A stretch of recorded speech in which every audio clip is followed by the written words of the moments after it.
Hi friends, welcome to my channel.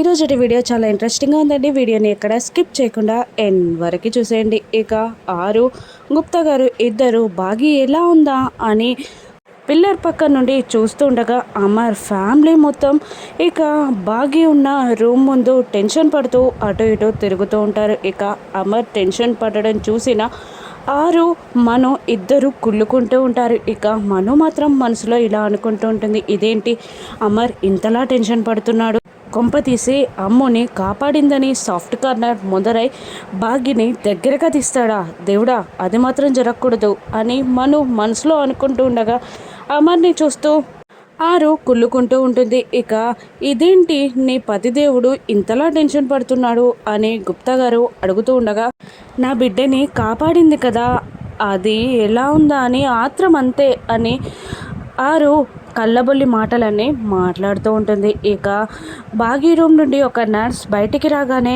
Amar ఇప్పుడు తనకి ఎలా ఉంది అని ఆతృతగా అడుగుతుండగా మా డాక్టర్ వచ్చి చెప్తాడు అని వెళ్ళిపోతుంది. ఇక మళ్ళీ ఒక డాక్టర్ రూమ్లోకి వెళ్తూ ఉండగా డాక్టర్ని కనుక్కోండి, తని ఎలా ఉందో చెప్పండి, లేదంటే నన్నైనా రూమ్లోకి రానివ్వండి అని అమర్ అంటూ ఉండగా ఇక తను అమర్ నుండి పారిపోయి రూమ్లోకి వెళ్తూ ఉంటుంది. ఇక డాక్టర్ బయటికి రాగానే డాక్టర్ చెప్పండి తనకి ఎలా ఉంది అని అమర్ టెన్షన్గా అడుగుతుండగా ఇక ఎవరయ్యా నువ్వు, ఆవిడకి ఏమవుతావు, ఎందుకంతలా టెన్షన్ పడుతున్నావు అని అడుగుతుండగా ముందుగా తనకి ఎలా ఉందో చెప్పండి అని అమర్ కోపాడుతూ ఉంటాడు. ఇక నేను చెప్పేది నువ్వు వినవా, నీ మాట నీదేనా, అసలు నువ్వెవరు అని డాక్టర్ అంటూ ఉండగా ఇక మా వాడు ఆ అమ్మాయికి తాళి కట్టిన భర్త అని అమర్ వాళ్ళ నాన్నగారు అంటూ ఉంటారు. ఇక ఎవరైనా తాళి కడితేనే భర్త అవుతాడు కదా, దానికి సాగదీస్తూ తాళి కట్టిన భర్త అని మీరెందుకు చెప్తున్నారు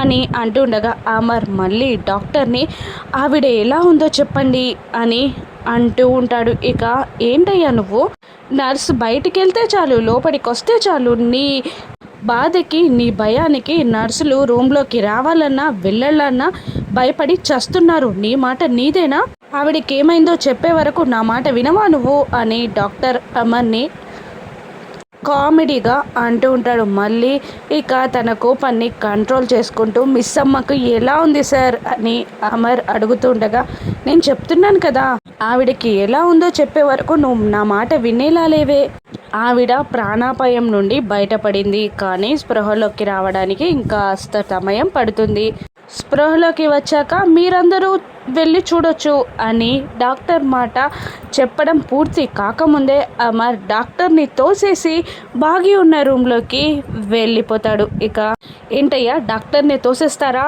అని డాక్టర్ అంటుండగా రాతోడు మా సార్ టెన్షన్లో ఉన్నారులేండి అని అంటూ డాక్టర్ని కూల్ చేస్తూ ఉండగా ఇక అమర్ బాగి దగ్గరికి వెళ్ళి మాట్లాడడానికి ట్రై చేస్తుండగా ఇక బాగి కళ్ళు తెరుస్తుంది, ఇక చెయ్యి అందిస్తుంది బాగి. ఇక అమర్ బాగి లేచి కూర్చోడానికి అమర్ తన చేయిని అందిస్తాడు. ఇక బాగి లేచి కూర్చొని కంగారుగా ఇలా అడుగుతుంటుంది, అమ్ము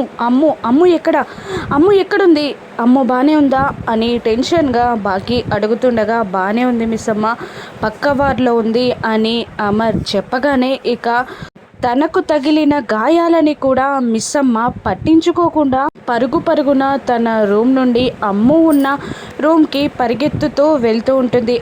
అలా వెళ్ళే క్రమంలో బాగి కింద పడిపోతూ మళ్ళీ లేస్తూ వెళ్తూ ఉండగా అమర్ బాగికి సాయం చేస్తూ ఉంటాడు. ఇక బాగి అమ్ము దగ్గరికి వెళ్ళి అమ్ము బాగానే ఉన్నావు కదా, నీకేం కాలేదు కదా అని తల్లి ప్రేమనంతా ఒలకబోస్తూ అమ్ముని తన దగ్గరగా తీసుకుంటుంది. ఇక అమ్ముకి తనపై ఉన్న ప్రేమను చూస్తూ మిస్ అమ్మ అని అమ్ము కూడా అంటూ ఉంటుంది. ఇక వాళ్ళిద్దరినీ చూస్తూ మిగిలిన వాళ్ళ కళ్ళందరివి చెమ్మగిల్లుతాయి. ఇక నీకేం కాలేదు కదా అమ్ము, నీకేం కాదు, నేనుండగా నీకేమైనా కానిస్తానా అని మిస్ అమ్మ అమ్ముని అంటూ ఉంటుంది. మిస్ అమ్మ అంటూ అమ్ము కూడా ఏడుస్తూ ఉంటుంది. ఇక అమర్ వాళ్ళ నాన్నగారు ఇలా అంటుంటారు, ఏంటి మిస్ అమ్మ ఇది, నువ్వు చేసిన పనేంటి, అసలు నీ ప్రాణాలకి తెగించి అమ్ముని కాపాడతావా అని అంటుండగా మిస్ అమ్మ ఇలా అంటూ ఉంటుంది, అమ్మోని ప్రాణాపాయ స్థితిలో ఆ కొండ చివరన చూసేసరికి నా ప్రాణం విషయం నాకు గుర్తు రాలేదు మామయ్య. అమ్మోని ఎలాగైనా కాపాడాలి అనుకున్నాను. ఈ ఇంట్లోకి మిస్సమ్మలా వచ్చినప్పుడు పిల్లల బాధ్యత నాదే అని నేను మాటించాను. ఇప్పుడు నేను ఆ మాటని కాపాడుకున్నాను మామయ్య అని అంటూ ఉంటుంది బాగి. ఇక బాగిని చూస్తూ అమర్ ఏం మాట్లాడలేక తను చేసింది తప్పు కాబట్టి ఫీల్ అవుతూ ఉంటాడు. ఇక నువ్వన్నది నిజమేనమ్మా, కానీ నువ్వు అప్పుడు మిస్ అమ్మవి, కానీ ఇప్పుడు ఈ ఇంటి కోడలివి. నీకేమైనా జరిగితే మేం మాత్రం బాధపడకుండా ఉండగలమా అని అంటూ ఉంటాడు అమర్ వాళ్ళ నాన్నగారు. ఇక ఈ ఇల్లు ఒక చావుని చూసింది మామయ్య గారు. ఇక ఆ చావు వల్ల బాధ, భయం అన్నీ నాకు తెలుసు. ఇంకొక చావుని నేను చూడనివ్వగలనా? నేనుండగా ఇంకొకరిని ఏమైనా కానివ్వగలనా నేను అని బాగి అంటూ ఉంటుంది. ఇక అప్పుడే డాక్టర్ మళ్ళీ లోపలికి వస్తూ ఉంటాడు. ఇక బాగి మాటలు విన్న ఆరు కూడా చాలా సంతోషపడుతూ ఉంటుంది. ఇక మళ్ళీ ఫ్యామిలీ మొత్తం లోపలికి వచ్చేసారా, రండి రండి, ఇంకా సపరివార సమేతంగా రాకపోయారా అని డాక్టర్ అంటూ ఉంటాడు. ఇక బాగిని చూస్తూ, ఏంటమ్మా నీకు లేచే ఓపిక కూడా లేదు, ఎందుకు ఇక్కడికి వచ్చావు అని బాగిని అంటూ ఉంటాడు. ఇక అది అని బాగి అంటూ ఉండగా, ఇంతసేపు నీకోసం ఈయన మమ్మల్ని ముప్పు తిప్పలు పెట్టాడు అని అమర్ని చూస్తూ డాక్టర్ అంటుండగా, ఎవరు సార్ అని బాగి అంటూ ఉంటుంది. ఇంకెవరు, మీ ఆయన. ఇంట్లో కూడా ఇంతేనా, ప్రేమతో నిన్ను చంపేస్తారా అని అంటుండగా, మామూలు ప్రేమ కాదు సార్, చూస్తే షాక్ అయిపోతారు అని బాగి ఎగతాళిగా మాట్లాడుతూ ఉంటుంది. రాథోడ్ మనసులో నవ్వుకుంటూ ఉంటాడు. ఇక బాగిని చూస్తూ మను ఓర్వలేకుండా ఉంటుంది. ఇక అమర్ ఇలా అంటుంటాడు డాక్టర్ని, మా వాళ్ళని ఎప్పుడు డిశ్చార్జ్ చేస్తారు సార్ అని అంటుండగా, నీ కూతుర్ని మాత్రం ఇప్పుడే తీసుకెళ్ళిపోవచ్చు, కానీ నీ భార్యని మాత్రం రెస్ట్ ఇస్తాను అంటే ఈవినింగ్ వరకు ఇక్కడే ఉంచుకుంటాను, లేదు ఇలాగే తిరుగుతాను అంటే మాత్రం ఎప్పుడు డిశ్చార్జ్ చేస్తానో నాకు తెలీదు అని అనేస్తాడు డాక్టర్. ఇక అందరూ ఇంటికి వెళ్ళిపోండి అనగానే అమర్ సరే అంటాడు. అందరూ అంటే అందరూ వెళ్ళిపోతారా? అయితే అతివృష్టి లేదంటే అనావృష్ట, నీ భార్యని హాస్పిటల్లో ఉంచి మీరందరూ వెళ్ళిపోతే మీ భార్య దగ్గర ఎవరుంటారు? నేనుండాలా? ఎవరైనా ఒకరిక్కడే ఉండండి అని అంటూ డాక్టర్ వెళ్ళిపోగానే ఇక రాథోడ్ ఇలా అంటుంటాడు, మిస్సమ్మ దగ్గర ఎవరుంటారు సార్ అని అడుగుతుండగా, అమర్ అమ్ముంటుంది అని అనేస్తాడు. ఇక అమర్ వాళ్ళ నాన్నగారు, ఏంటి మీ అమ్మ కింద కూర్చుంటే లేవడానికి ఒక యుద్ధమే చేస్తుంది, అటువంటిది ఆ పిల్లని ఎలా చూసుకుంటుందిరా అని అంటూ ఉంటారు అమర్ వాళ్ళ నాన్నగారు. ఇక మనోహరి ఉంటుంది అని అమర్ అనగానే ఇక మనోహరికి ఉండడం, సేవలు చేయడం ఇష్టం లేక అబ్బా అని ఏదో అనబోతూ ఉండగా, పిల్లల్ని ఇంట్లో ఎవరు చూసుకుంటారా? మనోహరియే కదా చూసుకోవాల్సింది.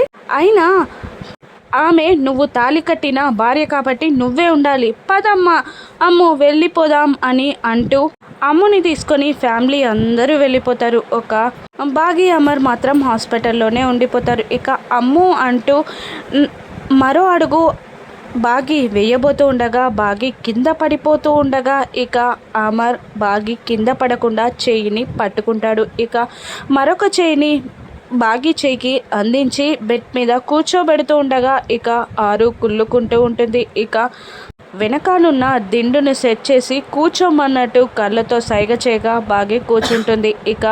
ఇక బాగి అమర్ని ఇలా అడుగుతుంటుంది, అమ్ముని కిడ్నాప్ చేసింది ఎవరో కనుక్కున్నారా, పట్టుకున్నారా అని అమర్ని అడుగుతుండగా, లేదు మిస్ అమ్మ, తను పారిపోయాడు, కానీ వాడు పిల్లల్ని కిడ్నాప్ చేసేవాడంట, పోలీసులు వాడిని వెతుకుతున్నారు, ఇంకెన్నాళ్ళలో పోలీసు నుండి వాడు తప్పించుకోలేడు అని అంటూ ఉంటాడు అమర్. ఇక నేను డాక్టర్ దగ్గర రిపోర్ట్స్ చూసొస్తాను, నువ్వు ఉండు అని అంటూ అమర్ డాక్టర్ దగ్గరికి వెళ్ళిపోతాడు.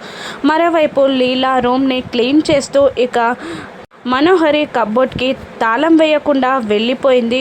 చూసి ఇదేంటి మేడం తాళం వేయకుండా వెళ్ళిపోయారు, అసలు ఏముంది, ఎందుకు తాళం వేస్తుంది ఈవిడ అని ఓపెన్ చేసి చూసి అందులో ఏం లేదు కదా, మరి ఎందుకు తాళం వేస్తుంది అని మళ్ళీ క్లారిటీగా చూడగా అక్కడ పైన ఒక బాక్స్ కనబడుతుంది. ఇక ఏంటిది అని ఓపెన్ చేసి లీలా చూస్తుంది. అందులో మంగళసూత్రాలు, నల్ల పూసలు, మట్టెలు, కుంకుమ భరిణి అన్నీ ఉంటాయి. ఇక అది చూసి అమ్మో, అంటే ఈవిడకి ముందే పెళ్ళయిందన్నమాట, అంటే ఆ రోజు పెళ్లి మండపానికి వచ్చింది ఈవిడ భర్త తాలూకా అన్నమాట అని అంటూ ఇంకా ఆ తాళిబొట్టు కిందనున్న మనోహరి పెళ్లి ఫోటోని కూడా చూసేస్తుంది లీల.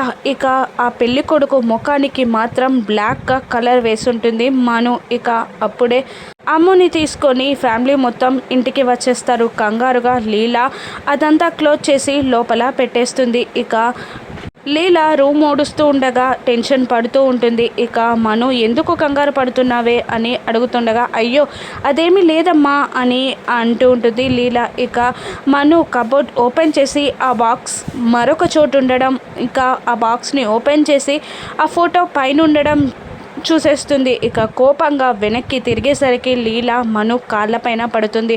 ప్లీజ్ అమ్మగారు ఇంకొకసారి ఇలాంటి తప్పు చేయను అని మనుని వేడుకుంటూ ఉంటుంది లీల. అయినా కూడా మను లీల పీక పిసికి బెదిరిస్తూ ఉంటుంది. ఇక మను గతమేంటి, అసలు ఏం చేసి మను అక్కడి నుండి పారిపోయి వచ్చింది? ఇక బాగి అమర్ల ప్రేమ కావ్యం మొదలవనుందా? రాను ఎపిసోడ్స్లో చూద్దాం. Thank you for watching.